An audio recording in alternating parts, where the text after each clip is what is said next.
हाँ जी। तो कल हमने कल्चर शुरू की थी। थोड़ी मैंने बेसिक जानकारियां दी थी आपको कल्चर की, कि हम त्योहार और मेले पढ़ रहे थे। मैंने बताया था कि हमारे जो त्योहार और मेले हैं वो हम विक्रमी कैलेंडर के अनुसार मनाते हैं। मैंने ये भी बताया था कि विक्रमी कैलेंडर है वो अपने इस ईसवी कैलेंडर जो हम रोमन कैलेंडर यूज में लेते हैं उसे 57 साल आगे होता है। मैंने ये भी आपको बताया था कि विक्रमी कैलेंडर अपना चंद्रमा पर आधारित है और ईसवी वाला जो कैलेंडर होता है वो सूर्य पर आधारित होता है। एक साल में इनमें लगभग 10-11 दिन का गैप आता है, जिसको पूरा करने के लिए हर तीसरे साल विक्रमी कैलेंडर में एक महीना अतिरिक्त जोड़ लिया जाता है, जिसको हम अधिक मास कहते हैं। कोई महीने को 2 बार बोल लेते हैं। मैंने बताया था कि जो नया साल आता है वो चैत्र शुक्ल एकम को आता है, first bright day of Chaitra को आता है। मैंने ये भी बताया था कि पहला त्योहार जो आता है वो श्रावण शुक्ल तृतीया को आता है, और जो छोटी तीज होती है और जो अंतिम त्योहार आता है वो गणगौर आती है, जो कि चैत्र शुक्ल तृतीया को आती है। एक लाइन हमने पढ़ी थी कि तीज त्योहाराम बावड़ीन ले डूबी गणगौर। हम पढ़ रहे थे कि छोटी तीज का जो त्योहार है वो राजस्थान में हमारे पति पत्नी के प्रेम का त्योहार है, प्रकृति प्रेम का त्योहार है, जयपुर में सबसे अच्छा मनाया जाता है। हमने ये भी पढ़ा कि जो तीज है वो जयपुर में सबसे अच्छी होती है, और इस दिन पति पत्नी के प्रेम का त्योहार है, इसलिए पति द्वारा पत्नी को जो गिफ्ट दिए जाते हैं उनको हम सिंजारा कहते हैं। महिलाएं सजती संवरती है तो महिलाओं द्वारा जो ओढ़नी ओढ़ी जाती है उसको लहरिया ओढ़नी कहते हैं। झूले वगैरह डाले जाते हैं, ऐसी कुछ बातें बताई थी। रक्षाबंधन का मैंने एक नाम और बताया था, वो था नारियल पूर्णिमा। और हमने पढ़ा था कि इस दिन श्रवण कुमार की पूजा की जाती है। मैंने कहा था कि क्योंकि श्रावण के शुक्ल पक्ष से त्योहार शुरू होते हैं इसलिए हम कृष्ण पक्ष के त्योहार एक बार नहीं पढ़ेंगे, केवल शुक्ल पक्ष वाले पढ़ेंगे। अब चूंकि पूर्णिमा आ गई श्रावण की तो श्रावण महीना खत्म हो गया, अगला महीना आता है भाद्रपद, जिसको हम लोकल भाषा में अपने कहते हैं भादवो। भादवे के महीने में सबसे अधिक त्योहार आते हैं। कभी नॉर्मली कोई प्री में आपसे क्वेश्चन पूछ ले कि कौन से महीने में सर्वाधिक हिंदू त्योहार तथा मेले मनाए जाते हैं, तो भादवे के महीने में। प्री में तो पूछे नहीं पूछे ऐसा क्वेश्चन, इंटरव्यू में कई बार वो उठा के पूछ लेते हैं कि भाई अपने जो त्योहार आते हैं ये कौन से महीने में ज्यादा आते हैं। आप निश्चिंत होकर कहना कि सर भादवे के महीने में ज्यादा आते हैं। अक्सर मम्मी के मुंह से कभी घरों में सुना होगा कि अक्सर बोलते रहते हैं कि भाद्रो महीनो मोटो महीनो है, कि भादवे का जो महीना है वो बड़ा महीना है, तो उसमें त्योहार वगैरह ज्यादा आते हैं, इसलिए बड़ा महीना है वो अपने आप में। हम उसकी शुरुआत करते हैं। मैंने बताया था कोई महीना आता है तो पहले उसमें कृष्ण पक्ष आता है, बाद में उसमें शुक्ल पक्ष आता है। तो पहले अपने कृष्ण पक्ष वाले त्योहार पढ़ेंगे। श्रावण वाले तो इसलिए नहीं पढ़े थे क्योंकि मैंने बताया था कि शुरुआत ही किससे होती है, शुरुआत छोटी तीज से होती है और छोटी तीज शुक्ल पक्ष में आता है, इसलिए मैंने शुक्ल पक्ष ले लिया था। हम घूम के आएंगे, श्रावण पे पहुंचेंगे, भाद्रपद के तो हम पढ़ेंगे। श्रावण की शुक्ल पक्ष की तृतीया मैंने बताया था तीज। तीज का मतलब होता है माँ पार्वती, माँ पार्वती की सवारियां वगैरह निकाली जाती है। श्रावण की शुक्ल पक्ष की तृतीया के 15 दिन बाद भाद्रपद की कृष्ण पक्ष की तृतीया आ जाती है। श्रावण की शुक्ल पक्ष की तृतीया को हम कल पढ़ रहे थे, उसको कहते हैं छोटी तीज। भाद्रपद की भाद्रपद की कृष्ण पक्ष की जो तृतीया आती है इसको हम कहते हैं बड़ी तीज। बड़ी तीज कहते हैं। भादवे का महीना बड़ा महीना है तो इसकी तीज भी क्या हो जाएगी, बड़ी तीज हो जाएगी। बड़ी तीज है तो धीरे धीरे हमने गांव में इसका नाम लेना शुरू कर दिया, बूढ़ी तीज। बूढ़ी तीज भी है।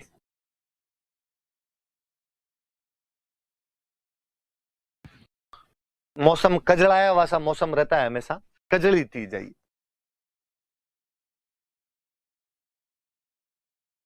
घरों में सातू बना बना के खाते हैं इसलिए सातुड़ी तीज आई। 4 नाम है भाई, चारों याद रखना। इसे बड़ी तीज भी कहते हैं, इसे बूढ़ी तीज भी कहते हैं, इसे कजली तीज भी कहते हैं, सातुड़ी तीज भी कहते हैं। सत्तू बना के खाते हैं। आप में ज्यादातर लोगों ने सत्तू खाए होंगे, नहीं खाए तो हो सकता है आप उसको सत्तू नहीं बोलते हैं, कुछ और बोलते होंगे, बाकी खाए पक्का होंगे। मुझे बचपन जब भी याद आता तो सत्तू घरों में बनाए जाते थे और ज्यादा तो खाए नहीं जाते, घी भी ज्यादा होता था, पता नहीं उनमें क्या हुआ करता था, तो अटक जाते थे, यहाँ पे चिपक जाया करते थे। और उनके ऊपर यदि हाथों हाथ को ठंडा पानी पी लिया करते मटके का तो बाद में गला और खराब सा यूं हो जाया करता था। तो सत्तू बनाते थे, वो बड़ी तीज पे सत्तू बनते थे, तो इसको सातुड़ी तीज भी कहा जाता है। तो भादवे वाली जो कृष्ण पक्ष की तीज आएगी इसको बड़ी तीज कहते हैं, इसी को बूढ़ी तीज कहते हैं, इसी को कजली तीज कहते हैं और इसी को सातुड़ी तीज कहते हैं। जैसे मैं बता रहा था कि छोटी तीज का जो त्योहार है वो सबसे अच्छा मनाया जाता है अपने जयपुर में। मैं सेम ये कहूं कि बड़ी तीज का त्योहार सबसे अच्छा मनाया जाता है बूंदी, कि बूंदी की बड़ी तीज सबसे अधिक प्रसिद्ध है। मैं कभी जब खुद याद किया करता था क्योंकि यार कैसे याद रहेगा कि तीज कहाँ कहाँ की फेमस है, तो फिर याद करते कि प्रजामंडल सबसे पहले जयपुर और बूंदी में बने थे, तो तीज भी सबसे अच्छी है जो जयपुर और बूंदी में होती है। तो छोटी तीज जयपुर के अंदर होती है, बड़ी तीज बया से, बड़ी तीजन बया से बूंदी, तो ऐसे यूं टाबर थे तब नई नई तैयारी शुरू की थी, उस टाइम के अंदर ऐसा यूं बना लिया करते थे। तो जयपुर और बूंदी में तीज सबसे अच्छी होती है। जयपुर में जो होती है वो तो छोटी तीज है, और बूंदी में होती है ये कौन सी होती है, बड़ी तीज होती है। फिर आया कि यार बूंदी वाले बड़ी तीज क्यों नहीं मनाते, छोटी तीज क्यों नहीं मनाते, बूंदी वाले छोटी तीज मना ले। तो फिर ऐसी कहानियां घटनाएं हैं कि पहले जो तीज माता की सवारियां हुआ करती थी, ये राजमहलों से निकलती थी, और जब राजमहलों से तीज माता की सवारी निकलती तो बाकायदा साथ में सैनिक वेशभूषा के अंदर सैनिक जाया करते थे। राजा रानी राजकुमार खुद भाग लेने के लिए जाया करते थे। रानियां तो हालांकि महिलाएं भाग नहीं लिया करती थी, घर से बाहर नहीं निकलती, पर्दा प्रथा होती, पर पुरुष तो जाया करते थे। कहते बूंदी का एक बार राजकुमार तीज माता की सवारी के साथ गया हुआ था, और जब तीज माता का विसर्जन कर रहे थे तो राजकुमार का पैर फिसल गया, पैर फिसलने से राजकुमार की झील में डूबने से मृत्यु हो गई। छोटी तीज के दिन की बात है। हमारे गांव में अक्सर यह भी होता है कि यदि किसी त्योहार के दिन किसी परिवार के सदस्य की डेथ हो जाए तो वो त्योहार मनाना हम बंद कर देते हैं, और गांव में अक्सर बोलते हैं आंट लागी, कान पड़ गई, कि भाई अब इस दिन हमारे आंट लग गई, अड़ गई ये बात, अब ये त्योहार हम नहीं मनाएंगे। कब तक नहीं मनाएंगे, जब तक घर के अंदर कोई नया सदस्य जन्म ना ले ले। घर के अंदर यदि इस दिन यदि कोई बच्चा हो जाएगा तब हम कहेंगे कान या आंट हमारी टूट गई और अब ये त्योहार हम मनाना शुरू कर देंगे। अब इसका अगला पक्ष मुझे बहुत अच्छा लगता है कि घर में नया सदस्य आ जाए, घर में कोई नया बच्चा पैदा हो जाए। नए बच्चे की इस परिभाषा को हमने बहुत लंबे तक फैलाया, हमने उसको व्यापक किया, और हमने कहा नया सदस्य मतलब यदि गाय भैंस के भी बच्चा हो गया ना तो भी हम तो वो आंट तोड़ देंगे, और गाय भैंस के बच्चे को भी हम तो समझ लेंगे कि भाई अब हमारे आंट टूट गए, हम ये त्योहार मना लेंगे। इसका मतलब है कि हमने पशु पक्षियों को भी केवल पशु पक्षी नहीं माना है, उनको घर के सदस्य के समान माना है, उनका पर्सोनिफिकेशन किया है, उनका हमने मानवीकरण कर लिया था, हमारे सुख दुख के अंदर उनको भी हमने जोड़ लिया था। ये भी इन त्योहारों की, हमारे गीतों की, हमारे कल्चर की एक विशेषता है कि हमने प्रकृति की हर चीज के साथ अपना तादात्म्य में स्थापित किया था। तो बड़ी चीज याद रखना भाई। तो बड़ी चीज सबसे अच्छी कहां पर होती है, बूंदी में। ये देना मुझे, नहीं ये भाई बूंदी की जो बड़ी तीज है उसकी सवारी निकलती है। कल हम जयपुर की छोटी तीज माता की देख रहे थे, आज ये बड़ी तीज की सवारी है। अब भाद्रपद में उसके बाद क्या, भाद्रपद की कृष्ण पक्ष की तो तृतीया मनाओ, फिर भाद्रपद की कृष्ण पक्ष में आती है षष्ठी। कृष्ण पक्ष मैंने कल बता ही दिया था शायद, है ना?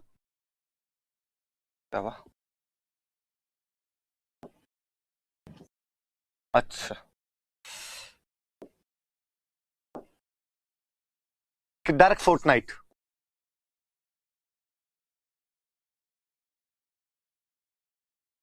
जो कृष्ण पक्ष है जिसमें चांद दिखाई नहीं देता, उसकी तृतीया हमने पढ़ ली। अब षष्ठी, अपने लोकल भाषा में षष्ठी को हम बोलते हैं छठ। क्या बोलते हैं? छठ कहते हैं इसको। अंग्रेजी में आप छठ लिखिए, या आप चाहो तो इसको सिक्स्थ डे लिख सकते हैं, जो भला लगे वो लिख लो अपने। षष्ठी या छठ, छठा दिन है कुल मिला के बात ही। दो चीज होती है, एक तो अपने बोलते हैं इसको ऊब छठ, और एक अपने इसको कहते हैं हल छठ। और जब हल छठ कहते हैं तो हम इसका साथ एक नाम और जोड़ते हैं, हम कहते हैं ये बलराम जयंती।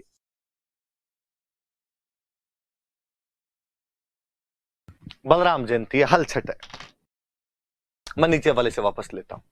भाद्रपद की कृष्ण पक्ष की जो षष्ठी है उसको हम हल छठ बोलते हैं, बलराम जयंती मानते हैं। भगवान कृष्ण के भैया थे बलराम जी, ये उनका बर्थडे है।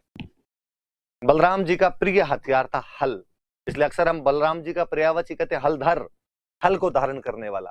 इसलिए बलराम जी की जयंती है तो पूजा किसकी करो, तो हल की पूजा की। और जिस छठ पे हल की पूजा की जाए वो हल छठ हो जाएगी अपने आप।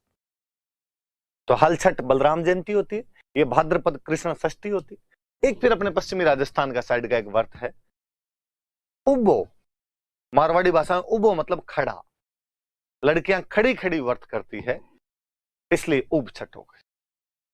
कि बाकी व्रत जो है उन व्रत के अंदर तो आप केवल खाना नहीं खाना आपको, और चांद देखने के बाद में खाना खाना। इस बार एक शर्त आपने और जोड़ी साथ में, और आपने कहा कि साथ में खड़ा भी रहना, और खड़े रहते हुए व्रत करना है, और शाम को चांद को देख के खाना खाना है। लड़कियां खड़ी खड़ी व्रत करती है, इसलिए इसका नाम क्या पड़ गया, उब छठ। उब छठ नाम पड़ गया इसका, तो ये भी याद रख लेना भाई। तो दो त्योहार हो गए अपने इस दिन, दो चीज हो गई, एक तो उब छठ, खड़े रह के व्रत किया जाता है तो उब छठ, हल की पूजा की जाती है क्योंकि बलराम जी का बर्थडे था तो हल छठ। अब कभी इंटरव्यू वगैरह में कोई आपसे पूछ ले कि भाई अपने राजस्थान में एक त्योहार आता है जिस दिन लड़कियां खड़ी रह के व्रत करती है, बैठती नहीं है उस दिन, तो वो कौन सा व्रत है? तो आप कह दोगे कि सर वो हल छठ है, उब छठ है। अगला पूछ लेगी उब छठ आती कब है? तो आप कह देना भाद्रपद की कृष्ण पक्ष की जो षष्ठी आती है, जो छठा दिन होता है, जो छठ होती है, उसको हम उब छठ कहते हैं। हालांकि कि खड़ी क्यों रहती है, व्रत क्यों किए जाते हैं? तो टारगेट एक ही है कि अच्छे पति की कामना के लिए व्रत किए जाते हैं। मुझे लगता है यार लड़कियां खूब ही करती है कि खड़ी रहती है, व्रत करती है, खाना नहीं खाती है, टारगेट एकमात्र, लक्ष्य पे पूरा ध्यान कि अच्छे पति की कामना के लिए किया जाए। पर वो कितने खड़े रहो, कितने खाना नहीं खाओ, मिलने तो वो कि वो भूमि है, तो क्यों फालतू में खड़ा रह जाए, क्यों ये सब किया जाए? तो उब छठ है भाई, तो उब उब रह के वो खाना खाना होता है। तो आप तो जैसे जो करना वो कर लिया जाए। पर मैं आसपास में देखता हूँ कि यार मिलने तो ये कि डाकी है, किनके लिए खड़ा होना पड़ता है और फल तो नहीं मिल रहा है। इसका मतलब या तो कहीं ना कहीं चूक हो रही होगी, या तो लड़कियों उस चूक को देखिए कहाँ चूक कर पा रहे हो आप, और या व्रत को फिर बंद ही किया जाए इसको तो कम से कम। तो हल छठ या उप छठ ये ध्यान रखना कि बलराम जयंती होती है, हल की पूजा करते हैं। प्लग जो होता है, हल जो होता है, उसकी पूजा की जाती है, उसको बलराम जी का हथियार है इसलिए पूजते हैं उसको उस दिन। अब बलराम जी का बर्थडे षष्ठी को, सप्तमी निकली, एक दिन बाद अष्टमी को भगवान कृष्ण का बर्थडे आ जाए। दोनों भाई भाई के बर्थडे पास पास में थे। षष्ठी को मनाए बलराम जी अपना बर्थडे और अष्टमी को मना ले भगवान कृष्ण अपना बर्थडे।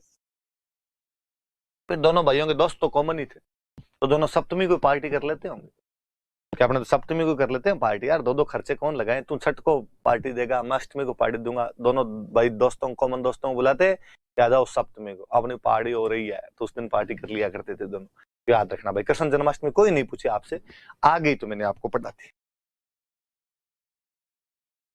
भगवान कृष्ण का जन्म होता हुआ, जन्म के बाद में जब नंद बाबा लेके जा रहे थे तो उस समय का सीन है। कृष्ण जन्माष्टमी भगवान कृष्ण का जन्म है। अब कृष्ण पक्ष की नवमी, नवमी को होती गोगा नवमी। पश्चिमी राजस्थान के एक लोक देवता है गोगा जी महाराज, तो गोगा जी महाराज का दिन होता है, तो गोगा नवमी होती। हम राखियां बांधते हैं रक्षाबंधन को, अक्सर हम सारे जानते हैं कि रक्षाबंधन को राखियां बांधी जाती है।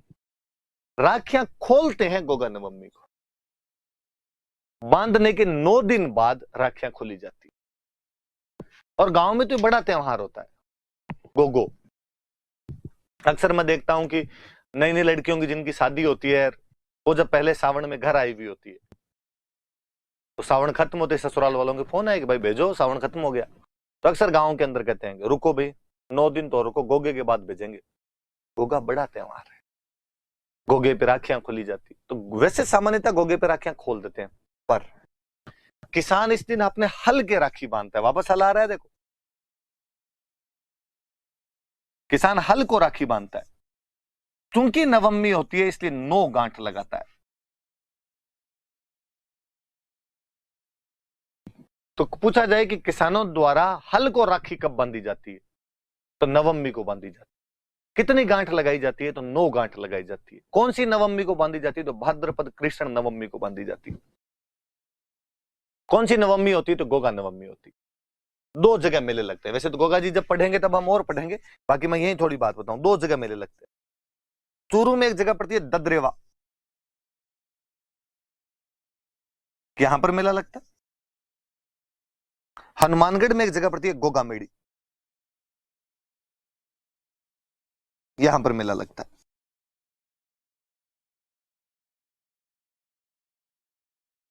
दो जगह जहां पर मेले लगते हैं, चूरू में ददरेवा और हनुमानगढ़ में गोगा मेड़ी।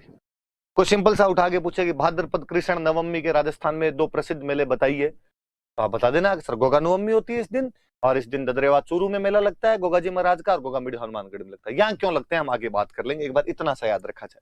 कल ही मैं आपको बता रहा था कि ये चीजें अपने बार बार आगे काम आएगी, इसीलिए टॉपिक शुरू में पढ़ लेना चाहिए ताकि आगे वाली चीजें थोड़ी इजी वे के अंदर निकल जाए। अपने किसान अपने हल को 9 गांठ वाली राखी बांधता है, मेले लगते हैं गोगा जी महाराज के, ददरेवा चूरू में और गोगा मेड़ी हनुमानगढ़ में। गोगा जी महाराज का चित्र है आपके सामने।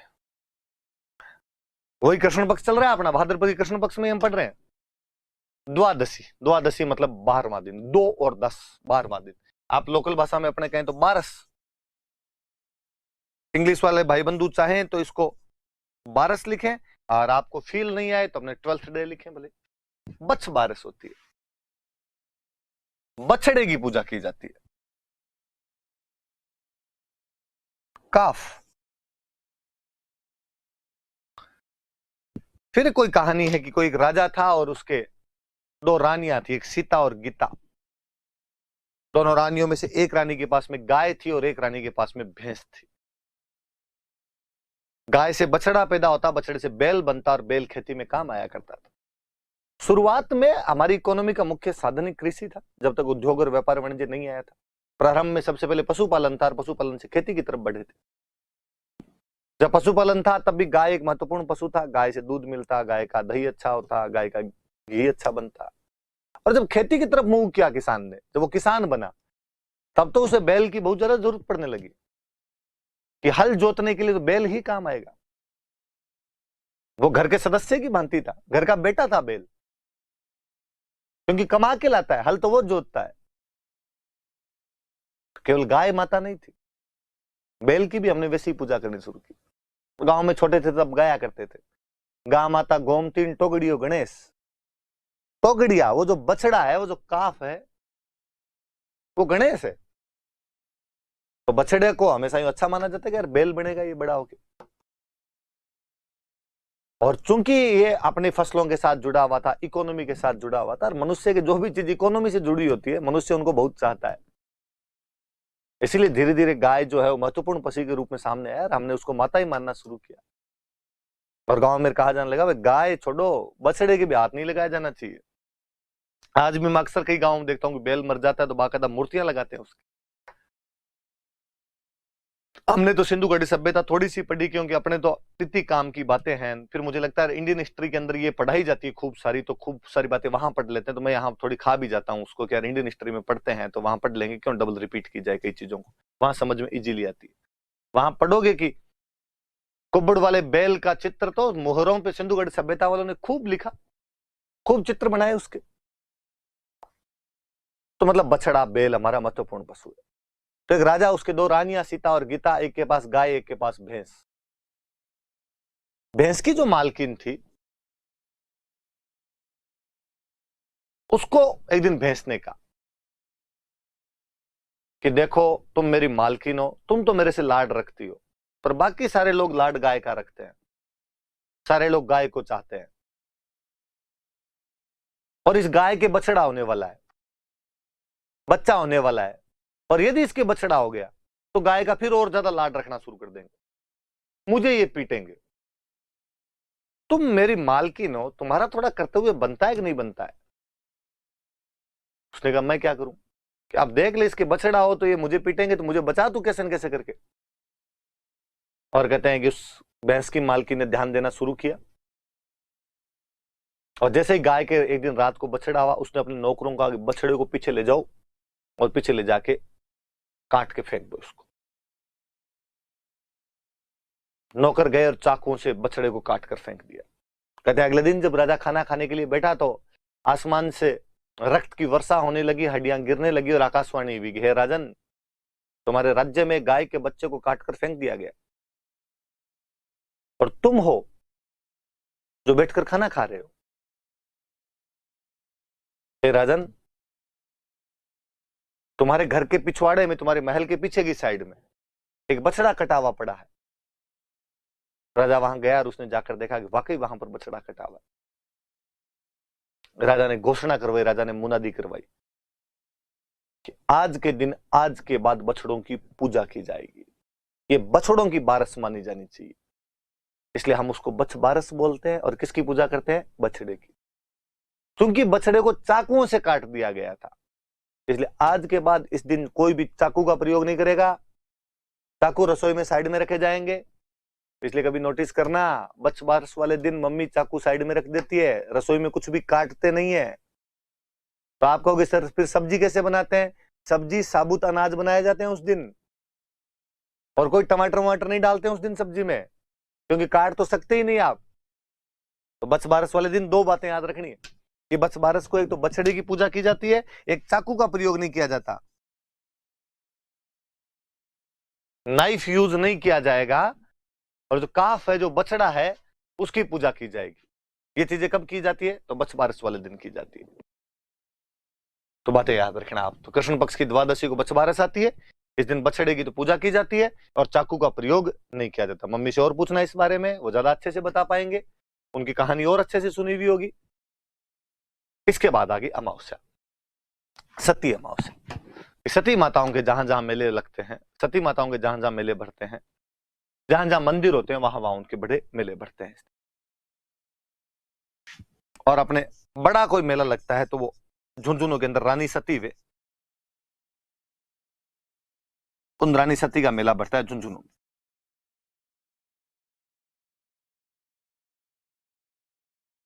दोनों बातें याद रखनी। रानी सती का मंदिर कहां पे है? तो झुंझुनू के अंदर है। रानी सती का मेला कब लगता है? तो भाद्रपद की अमावस्या को रानी सती का मेला लगता है। मैं यही दो चार बात और बताऊं तो, ये जो रानी सती थे, इनका वास्तव में नाम था नारायणी देवी।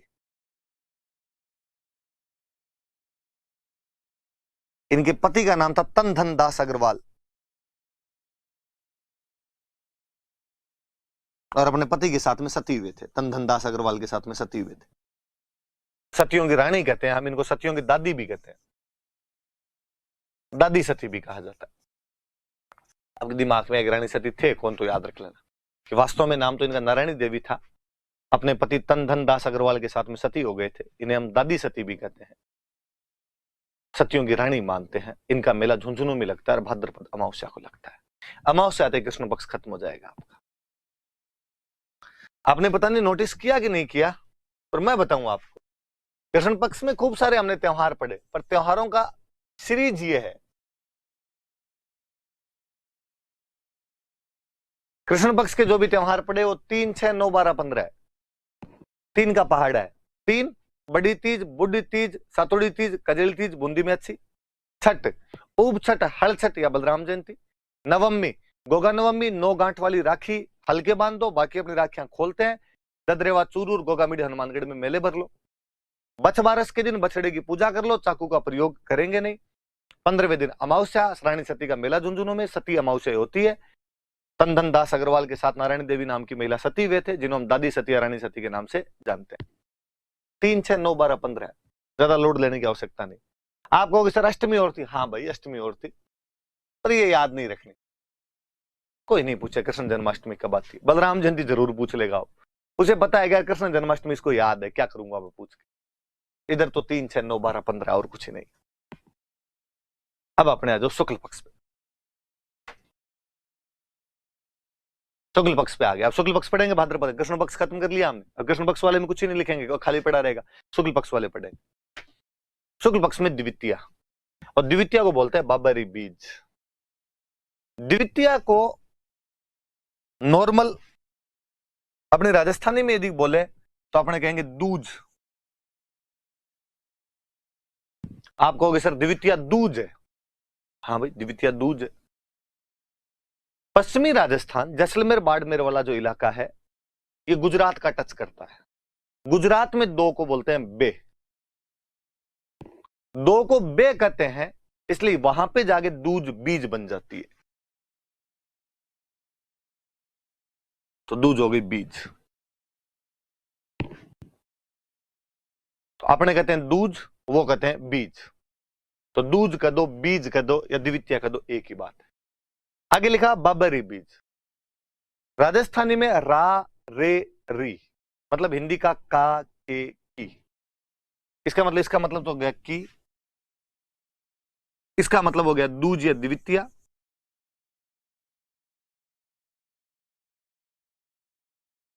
पर बाबा कौन? कोई बाबा, बाबा रामदेव।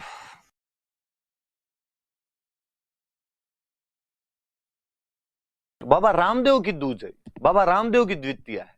ज्यादा अच्छे शब्दों में कहूं तो ये रामदेव जी की जयंती है।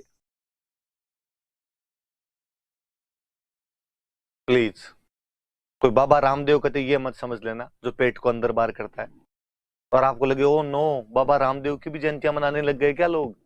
ये पश्चिमी राजस्थान के बहुत बड़े लोक देवता है। जैसलमेर में एक जगह पड़ती है रुणीचा, कौन सी जगह पड़ती है? रुणीचा।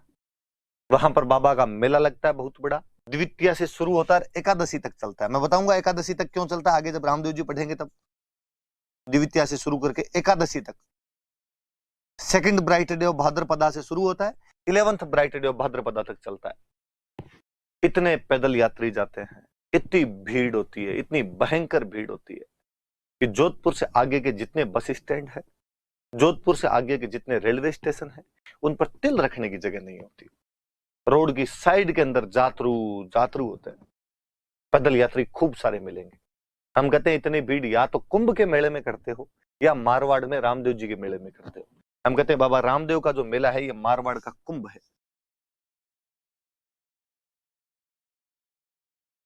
इस मेले को मारवाड़ का कुंभ कहा जाता है।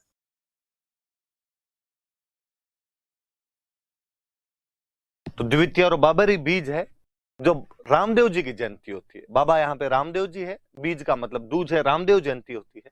जिसका मेला जैसलमेर में एक जगह पड़ती है रुणीचा, वहां पर द्वितीया से शुरू होता है, एकादशी तक चलता है। आगे हम पढ़ेंगे द्वितीया को उनका जन्म हुआ था, जो कि नाम से पता चल रहा है रामदेव जयंती। एकादशी को रामदेव जी ने इस जगह पे समाधि ली थी, तो उनका मेला द्वितीया से एकादशी तक चलता है। चूंकि बहुत बड़ी संख्या में लोग आते हैं, इसलिए हम इनको मारवाड़ का कुंभ कहते हैं। आने ही यदि आप में से किसी ने यदि रामदेव जी महाराज का वो भजन सुना हो तो उसकी लाइनें, थाने तो धवे आखो मारवाड़ जी, आखो गुजरात जी। राजस्थानी भाषा में आखो मतलब पूरा।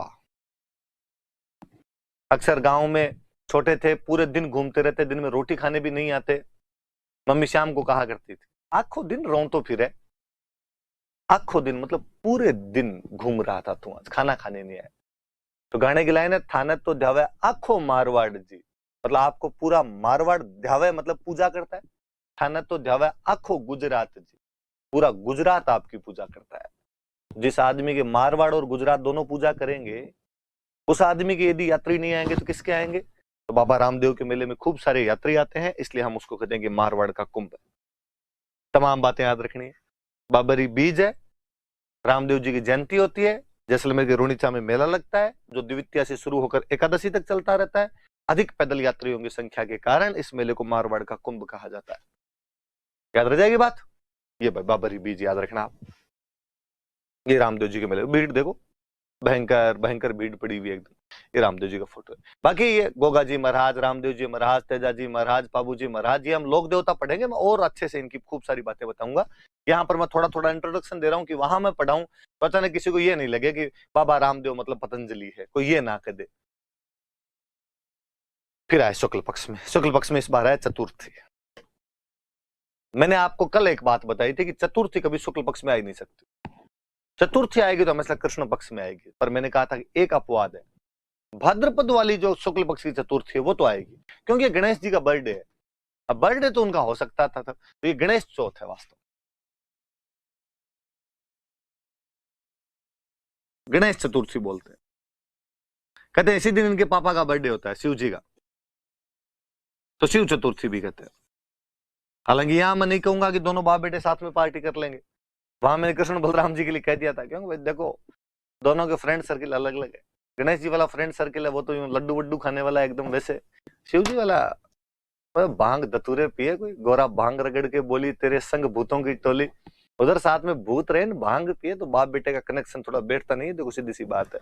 तो गणेश चतुर्थी और शिव चतुर्थी, ऐसा कहते हैं कि इस दिन यदि आप चांद देख लो तो कलंक लग जाए, तो कलंक चतुर्थी है।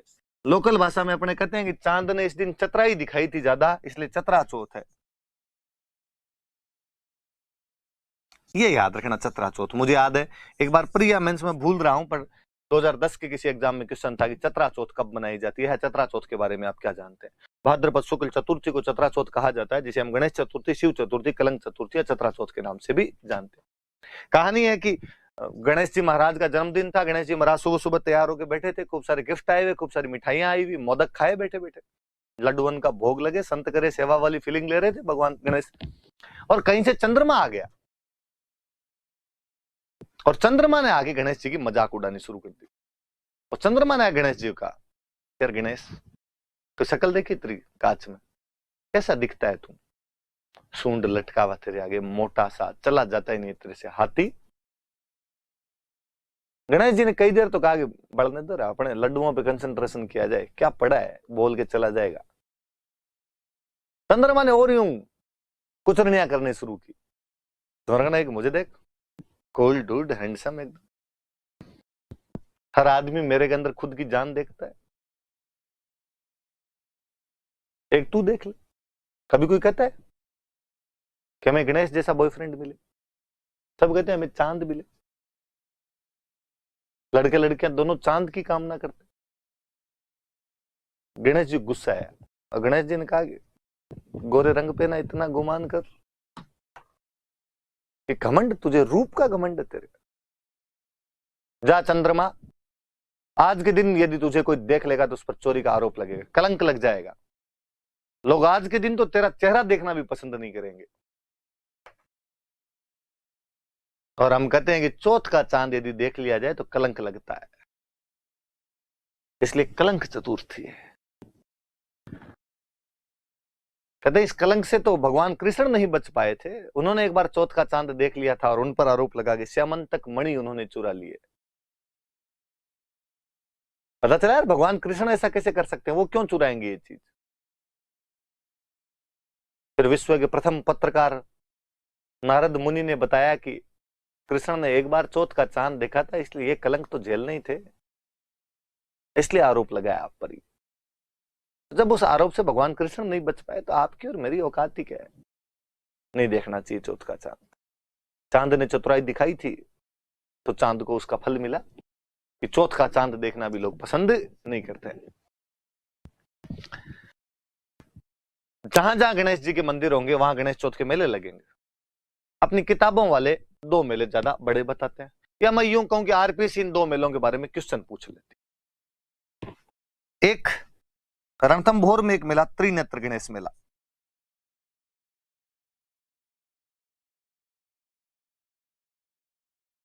त्रिनेत्र गणेश मेला लगता है रणथंभौर में।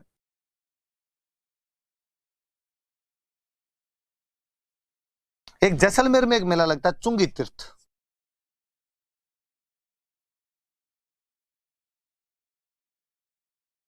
चुंगी तीर्थ मेला जैसलमेर, ये थोड़ा याद रखना, जैसलमेर वाला चुंगी तीर्थ, क्योंकि त्रिनेत्र गणेश वाला ज्यादातर लोगों को पता होता है, चुंगी तीर्थ वाला इतना पता नहीं होता। आगे शायद इसमें फोटो होनी भी चाहिए।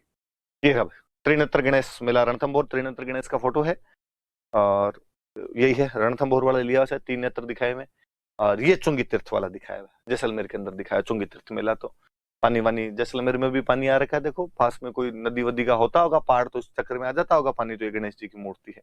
ये एक बार मुझे याद है किसी एग्जाम के अंदर पूछा हुआ भी था, ये याद रखना।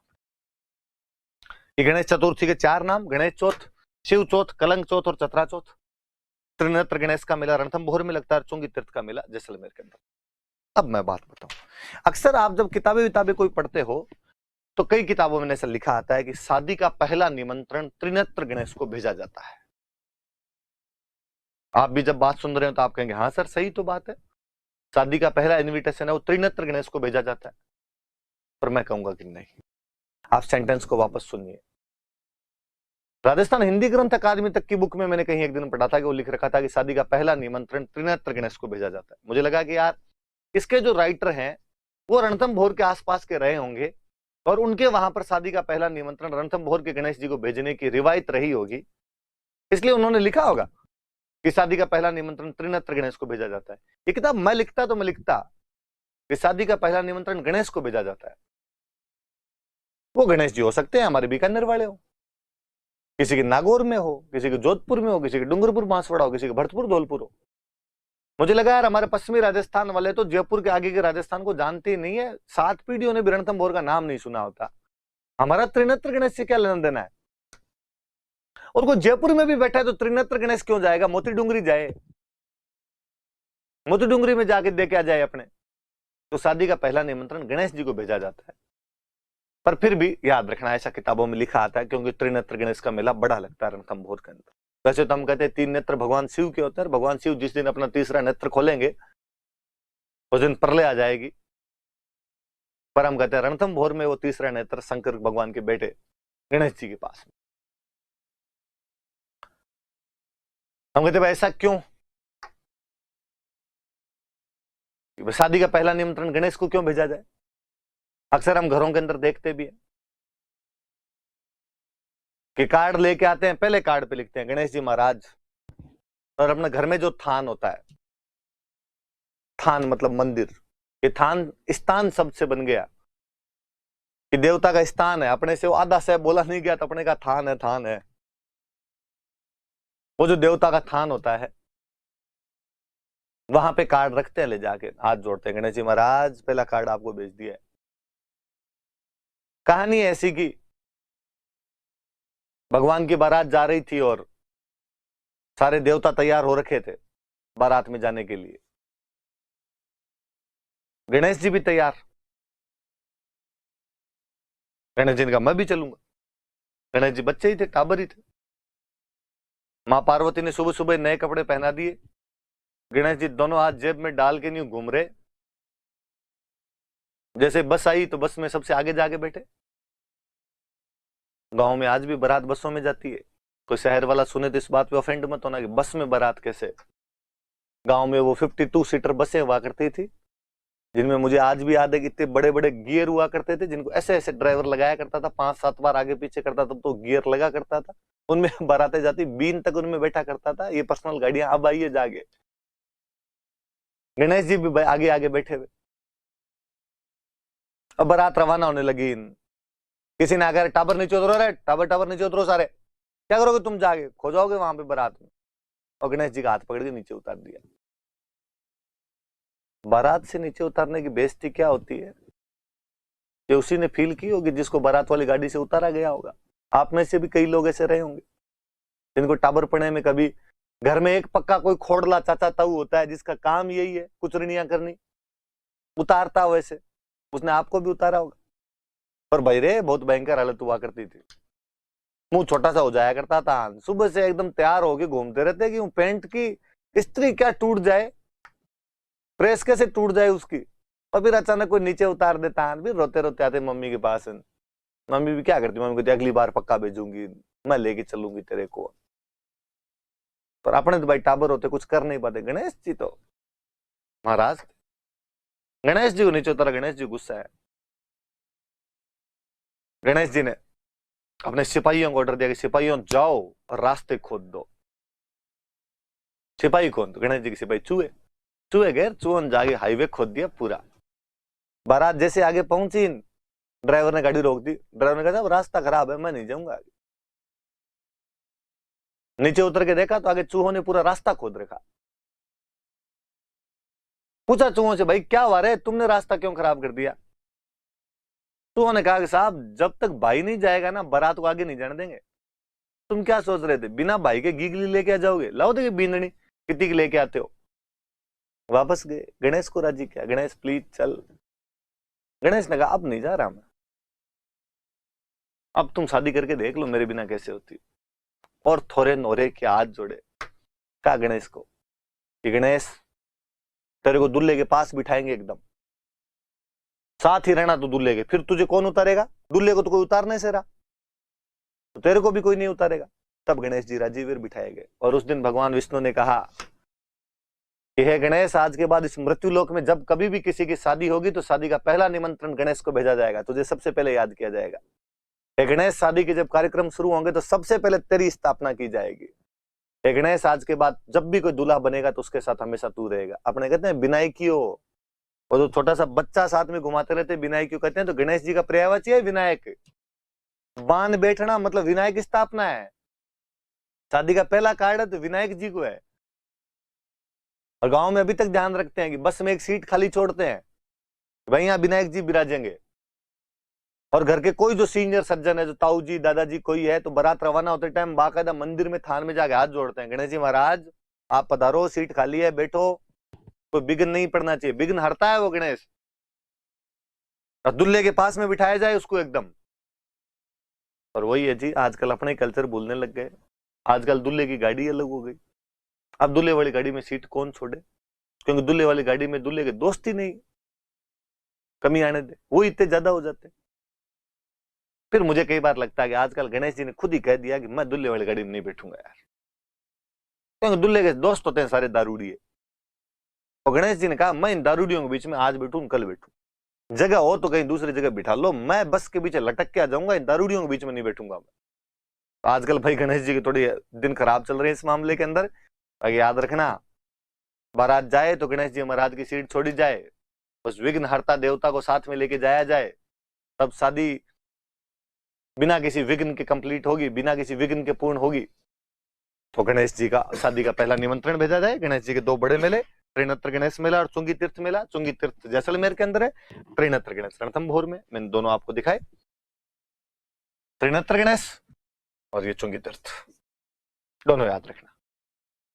फिर आए पंचमी। हम भाद्रपद शुक्ल द्वितीया पढ़ रहे थे, बाबरी बीज। हम भाद्रपद शुक्ल चतुर्थी पढ़ रहे हैं, गणेश चौथ, शिव चौथ, कलंक चौथ और चतरा चौथ।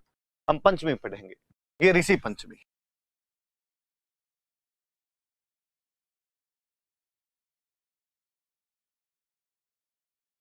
बचपन में कभी छोटी क्लासों के अंदर टीचर बताया करते थे कि बच्चों, रात को सोते समय जिस दिशा में आपको 7 तारों का एक समूह दिखाई दे, वो सप्त ऋषि मंडल है। वहां ध्रुव तारा है जो हमेशा उसी दिशा के अंदर रहेगा। बच्चों, उस दिशा को उत्तर दिशा कहते हैं।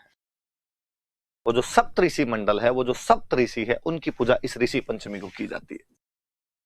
तो सप्त ऋषियों की पूजा की जाती है।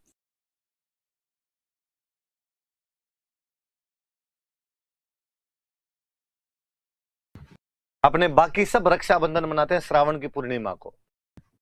एक समाज है माहेश्वरी, वो अपना इस दिन रक्षाबंधन मनाता है। उनके कोई राजा बलि से जुड़ी हुई घटना है, उनकी रक्षा इस दिन की गई थी, इसलिए उन्होंने कहा हम हमारा रक्षाबंधन इस दिन मनाएंगे। माहेश्वरी समाज का रक्षाबंधन है।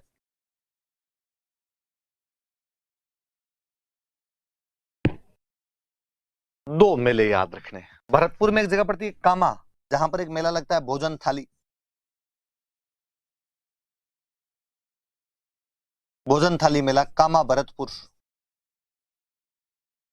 पश्चिमी राजस्थान में एक लोक देवता अपने नागौर में, हरिराम जी महाराज। हरिराम जी का मेला लगता है नागौर में। एक जगह पड़ती है जोरडा,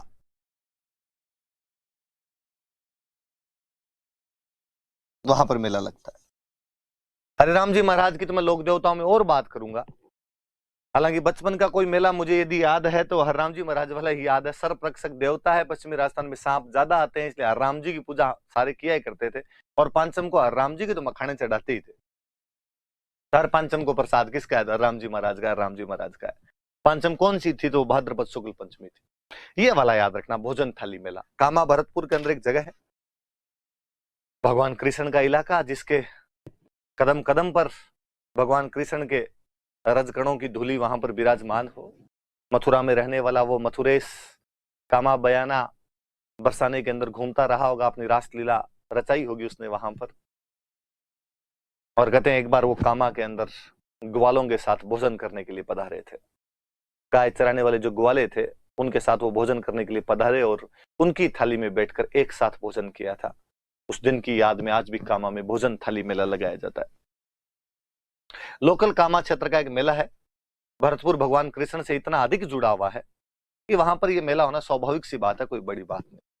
मुझे एक घटना याद आती है कि 2008 के आसपास में जब भोजन थाली मेला चल रहा था, अक्सर आपने देखा होगा कि हमारे जो मेले होते हैं ये मनोरंजन के केंद्र होते हैं।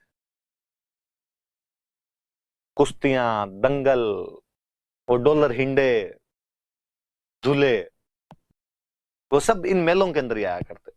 और मैं तो जब बचपन को याद करता हूं तो मुझे याद आता है कि थिएटर भी सबसे पहले मेलों में ही देखा था।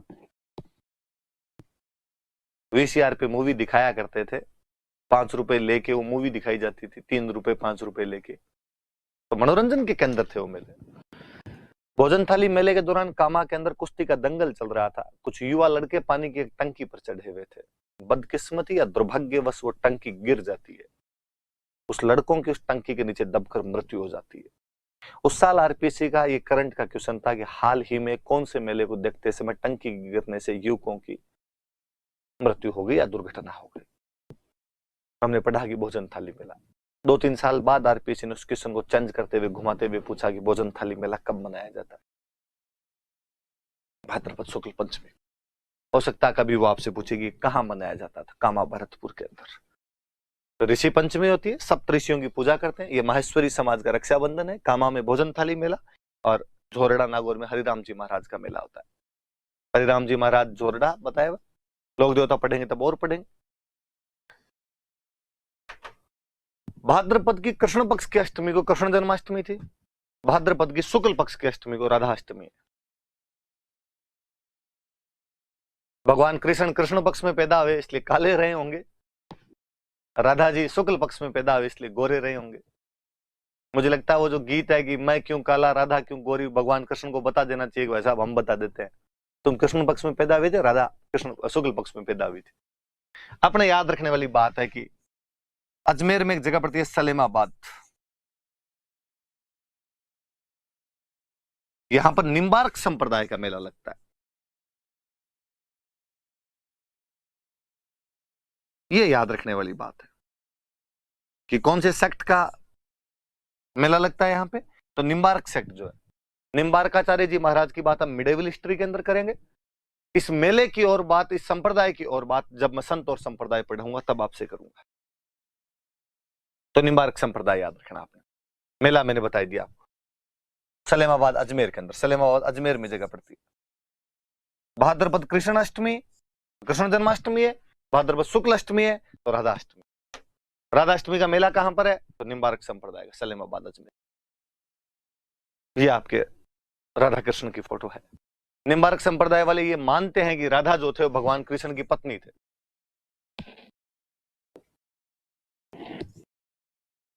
कि राधा जी भगवान कृष्ण की पत्नी है, युगल रूप में पूजा करते हैं।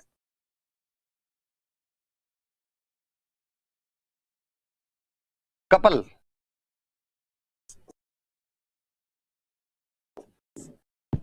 युगल रूप में उनकी पूजा की जाती है। भाद्रपद शुक्ल पक्ष की दसवीं पश्चिमी राजस्थान के एक और बड़े लोग देवता तेजाजी महाराज का दिन होता है, तेजा दशमी होती है। हम आगे पढ़ेंगे कि खूब सारी जगह पे तेजाजी महाराज के मंदिर है, पर्वतसर में, खरनाल में, कई जगह उनके बड़े बड़े मेले भरते हैं। मैं यहां पर एक और चीज याद दिलाना चाहूंगा जो मेरी क्लास के अंदर पढ़ाई हुई है पहले। तेजाजी महाराज तो आगे जब लोक देवता पढ़ेंगे तेजाजी महाराज की खूब सारी बात बताऊंगा। यहाँ केवल इतना याद रखा जाए कि तेजाजी महाराज के जो मेले हैं वो भाद्रपद शुक्ल दशमी को भरे। एक मेला जो मैं पहले पढ़ा चुका हूं वो था खेजड़ली वृक्ष मेला। मुझे लगता है आप सबके वो घटना याद आई होगी जब हमने उस प्रातस्मरणीय महिला अमृता देवी बिश्नोई को किसी क्लास के अंदर याद किया था, जो अपने 363 लोगों के साथ भाद्रपद शुक्ल दशमी विक्रमी संवत 1787 को पेड़ पौधों को बचाते हुए शहीद हो गई थी। जो केवल जाम्बोजी महाराज की एक लाइन की सिर साटे रूंक रहे तो भी सस्तो जान, उस लाइन को चरितार्थ करने के लिए वो महिला अपने प्राणों का उत्सर्ग कर देती है पूरे गांव के साथ। उनका भी दिन यही है, खेजड़ली वृक्ष मेला। तेजाजी महाराज का दिन है। तेजाजी महाराज की बातें खूब सारी आगे हम करेंगे। ये केवल इतने याद रखे जाए, गोगा नवमी कब आती है, रामदेव जयंती कब आती है, तेजा दशमी कब आती है। आगे जब महाराज की बात करेंगे तब हम खूब सारी और बातें करेंगे। मेले मैंने बता दिया, खेजड़ली वृक्ष मेला, तेजाजी महाराज वाला पर्वतसर में जो मेला लगता है, हम आगे और पढ़ेंगे इसके बारे में। शुक्ल पक्ष की एकादशी जल झूलनी एकादशी कहते हैं, या एक नाम और है इसका, इसे देव झूलनी एकादशी कहते हैं।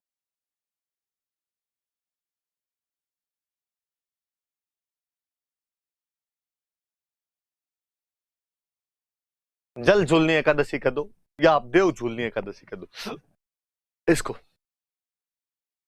मैं सिंपल शब्दों में कहूं तो मैं कहूं कि भगवान कृष्ण का जड़वा पूजन है। कि भगवान कृष्ण को पहली बार इसी दिन स्नान करवाया गया था। अष्टमी को पैदा हुए, इस जल झूलनी एकादशी को जल में झुला के लाए, उस देवता को झुला के लाए। इसलिए आज भी गांव में जितने ठाकुर जी के मंदिर होते हैं, ठाकुर जी मतलब भगवान कृष्ण, वहां से भगवान कृष्ण की मूर्तियां लेके जाते हैं और उनको स्नान करवा के लाते हैं। कोई पूछे भगवान कृष्ण को स्नान किस दिन करवाया जाता है, तो जल झूलनी एकादशी को, देव झूलनी एकादशी को कृष्ण मूर्तियों को स्नान करवाया जाता है। जड़वा है ये,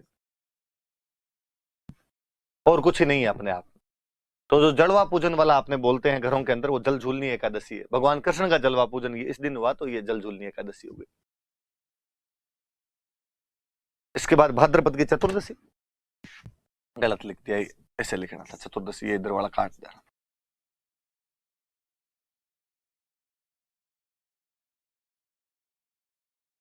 अनंत चतुर्दशी है। चतुर्थी के दिन गणेश जी महाराज को घर में स्थापित करते हैं, 10 दिन रखते हैं, चतुर्दशी वाले दिन गणेश जी महाराज का विसर्जन करते हैं, इमर्जन किया जाता है उनका, बहा के आते हैं उनको, विसर्जन करते हैं उनका। महाराष्ट्र का बहुत बड़ा त्योहार है। मराठी जोर जोर से गाते हैं, गणपति बप्पा मोरिया, अगले बरस तू जल्दी आ। तो जो गणेश जी की मूर्तियों का विसर्जन है वो अनंत चतुर्दशी के दिन किया जाता है। फिर पूर्णिमा आती है और पूर्णिमा से एक श्रृंखला शुरू होती है जिसको हम श्राद्ध बोलते हैं।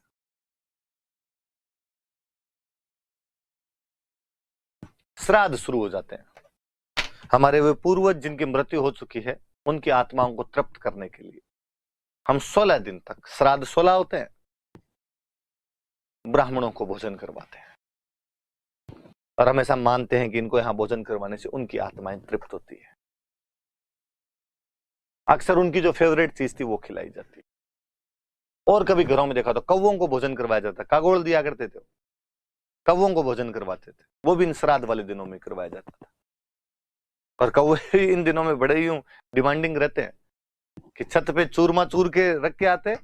कौवा इतना सातिर जानवर होता है, मेरा देखा हुआ है कि आंगन में रोटी बनाने के लिए महिला बैठे और टिफिन पे ढक्कन नहीं लगा रखा है, यदि रोटियां खुले में रख रखी है तो झपट्टा मार के रोटी उठा के ले जाए।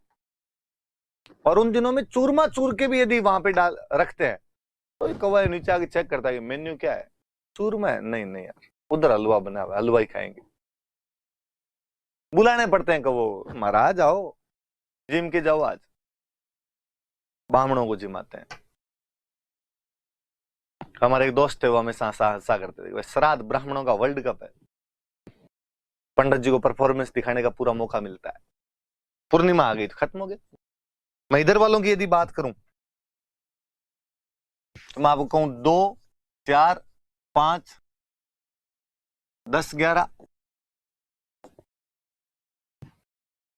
द्वितीया, बाबरी बीज, चतुर्थी, गणेश चौथ, पंचमी, ऋषि पंचमी, अष्टमी, राधाष्टमी, दशमी, तेजाजी महाराज की, एकादशी, जल झूलनी या देव झूलनी, 14 अनंत चतुर्दशी, गणेश जी का विसर्जन और पूर्णिमा, श्राद्ध शुरू। 16 श्राद्ध होते हैं। उधर मैंने बताई दिया था 3, 6, 9, 12, 15। भादवे का महीना सबसे बड़ा महीना है, सबसे अधिक त्योहार। ये आपके गणेश जी का विसर्जन करने के लिए